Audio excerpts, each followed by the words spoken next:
Hello, calculus students, and welcome to an online lesson.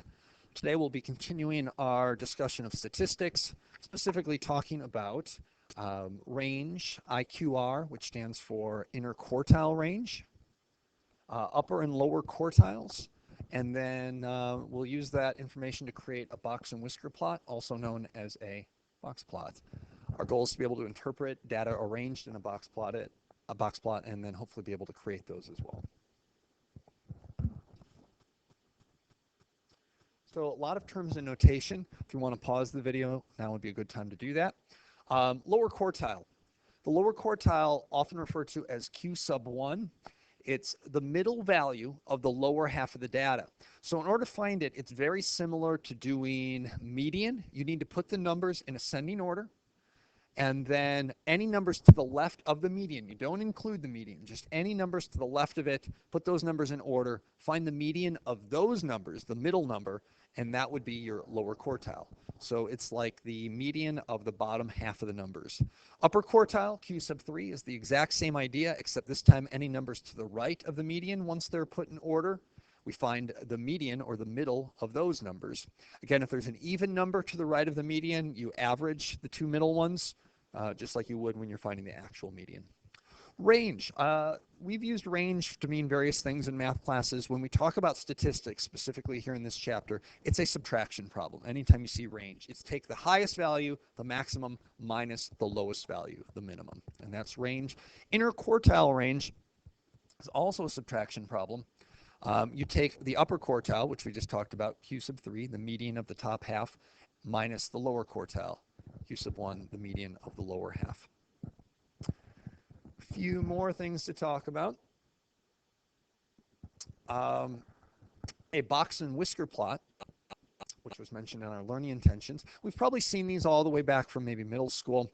All they are is really an arrangement of what's called the 5-number summary, which includes the lowest value, the minimum, also the highest value, the maximum, the median, as well as the upper and lower quartiles that we just talked about. And those are arranged to create a Box-and-whisker plot.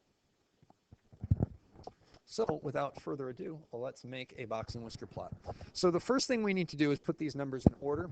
I'm just going to cross these off as I go through them. So I've got 2 1s there, and then there's a 2, and I've got a couple 3s, 4 of them it looks like. And a 4, another 4, another 4, so 3 4s. Oops. And we've got a 5, 1, 2, 3 6s. Oh, I see another 5 that I missed. And that's why I cross them off as I do it, so I can see anything that I've missed. And then I've got a 7, a pair of 8s, and oops, an 11 and 15. Looks like I've crossed everything off just to make sure I got it correctly. I'm going to count the original numbers: 1, 2, 3, 4, 5, 6, 7, 8, 9, 10, 11, 12, 13, 14, 15, 16, 17, 18, 19, 20.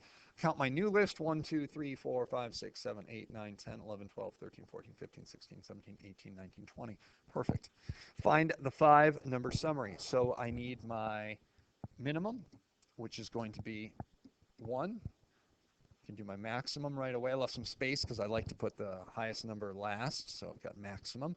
Then I've got my median, which would be the middle value. Well, there's 20 numbers. 1, 2, 3, 4, 5, 6, 7, 8, 9, 10 would be the halfway point, so the median would be split right here. There's 2 numbers essentially I'm looking at. If I average those together, I have 4.5. Then I have Q sub 1, which is my lower quartile. Now my median at 4.5, again, I take any numbers to the left of it, and there are these 10 numbers to the left of it. Half of 10 would be 5, 1, 2, 3, 4, 5. So my median of the lower half, also known as my lower quartile, would be the average of 3 and 3, which is 3. And then I do the same thing for these top 10 numbers: 1, 2, 3, 4, 5. So I'm averaging those. So Q sub 3 is equal to 6.5. That's my 5-number summary. I can find the range now by subtracting the max minus the min. So range would be equal to 15 minus 1, which is 14. So it comes out to an actual value. Don't confuse the word range with interval. Like from 1 to 15, we want to actually say what our range is. And then find the inner quartile range. Quartile range, we take Q sub 3, which is 6.5, minus our lower quartile, which is 3, and that gives us 3.5. Once again, it's an actual value. Now, to create a box plot, first thing we need to do is actually make a number line. You need to make sure the number line goes as low as your lowest value, which in this case is 1. Make sure it goes as high as our highest value, which is 15. So 1, 2, 3, 4, 5, 6, 7, 8, 9, 10, 11, 12, 13, 14, 15. And it is just a regular old number line. If you don't make a number line, you don't have a box plot. It's the most important part of a box plot or a box and whisker plot. It's just a fancy diagram above a number line. Now we plot our lowest value, which is our minimum, and we just put it floating above the box or the number line. So I plot a point floating above. It looks a little bit to the left. Let me fix that. My grid is a little bit easier here. So there's a 1. My highest value was a 15. My median is 4.5, which would be right about here. My quartile 1 is right here. And my upper quartile is right in between the 6 and the 7. I create a box out of the median and the upper and lower quartiles. I draw whiskers to my maximum and my minimum, and voila, I have drawn a box and whisker plot. Now, why do we care about a box and whisker plot? Box and whisker plot is great because it focuses on just a little bit of data. So we had 20 numbers, and it's turned it into 5 numbers. But in those 5 numbers, the minimum, maximum, median, and upper and lower quartiles, I can now see the skew of the data, the stretch, and it's clear that our right whisker is much longer than our left whisker, so we could say this is a positive stretch, aka positive skew. We can also see that our data is much more spread apart in between our third quartile, which occurs right here, and our maximum than it is, say, between our minimum and our first quartile. Now, you need to remember that each one of these sections, whether it be this section right here or from our Q sub 1 to our Q sub 2, which would be our median, all of these groupings contain 25% of our data. So you've got 25% of your data right here, 25% of your data right here, 25% right here, and 25% right here. Now, it might not look like 25% because obviously that right whisker is much longer, but that means the data is more spread out. And oftentimes we like to talk about the middle things. You hear about the middle class when they talk about earning incomes and things like that. And so the middle 50% of our data, those two 25% in the box, again, they're in the middle. We're not talking about the lowest end. We're not talking about the highest end. And so that's been highlighted here in a box and whisker plot, which can be a very useful thing as well. So lots of uses for box and whisker plots. Again, the data comes out quickly. We've highlighted different quarters. And we also know exactly where our middle 50% is.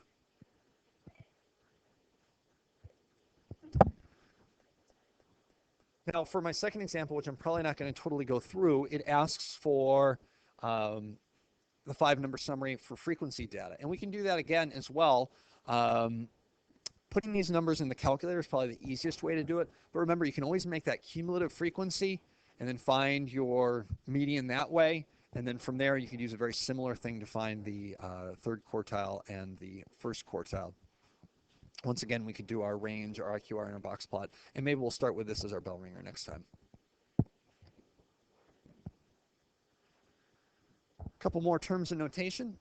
Percentiles are those values of data below or above which a certain percentage of the frequencies lie. What does that mean? So if we have a 50th percentile, that means 50% of the data is below. It's also technically 50% is above, and that tends to be the median value. The 25th percentile is the lower quartile because we have 25% of our data or frequencies below it, and the 75th percentile is also known as the upper quartile because you have 75% of every bit of your data below it. But you can also have like an 85th percentile, a 95th percentile, which means, again, that data is bigger than 95% of all the other data. To illustrate this, I'm going to come back to a cumulative frequency graph. This particular graph shows the cumulative frequency for the yearly incomes of 200 people. I can tell that this is 200 people because my graph goes up to 200. So even though they told me about the 200, I could do this, use this graph, knowing that there's 200 people just looking at it. IQR, it says, the first part. Well, IQR stands for inner quartile range. That's Q sub 3 minus Q sub 1. Now, we've done median before. If we have 200 pieces of data, the median is going to be right in the middle. So I go to the 100th piece of data, follow it down, and that would be 1,500. Or I'm sorry, 15,000 British pounds. But now to do my quartiles, I'm going to do half of that. So in between 0 and 100, the halfway point would be about 50. So I follow that to the graph, bring that down, and that's looking to be about, probably 8 or 9,000. I'm going to estimate that. We'll go with 9,000. So 9,000 is my lower quartile. I'm going to subtract that from my upper quartile, which would be halfway between the 100 here and the 200 there. You can do the mean of those, or you can just sort of use intuition, and we find that that's 150. But again, if you're not sure how I got that 150, just add together 200 plus 100 and divide by those two numbers, so we end up with 150. Once I get the graph over here, I can bring it straight down. And again, we're looking at a little over 2,100. I'm going to estimate that at 2,100 for this example. And we subtract, and we are left with 12,000 British pounds. And that would be my inner quartile range. 80th percentile, that is the value that has 80% of the data below it. A couple ways you can do this. Well, I think the easiest way is just to simply take 80%, turn that into a decimal, so 0.8 or 0.80 times 200, which would become 160. Now, 160 is not the 80th percentile. It just says that our 80th percentile is bigger than 160 pieces of data. So I go to the 160. I follow this over until I hit the graph, bring it straight down. And that one looks like it's definitely coming out at 23,000 pounds. And that would be our answer for that one. So there's a couple ways that we can use quartiles and IQR and all that good stuff using both box and whisker plots as well as cumulative frequency graphs. We have some homework on page 523, and we will see you next time.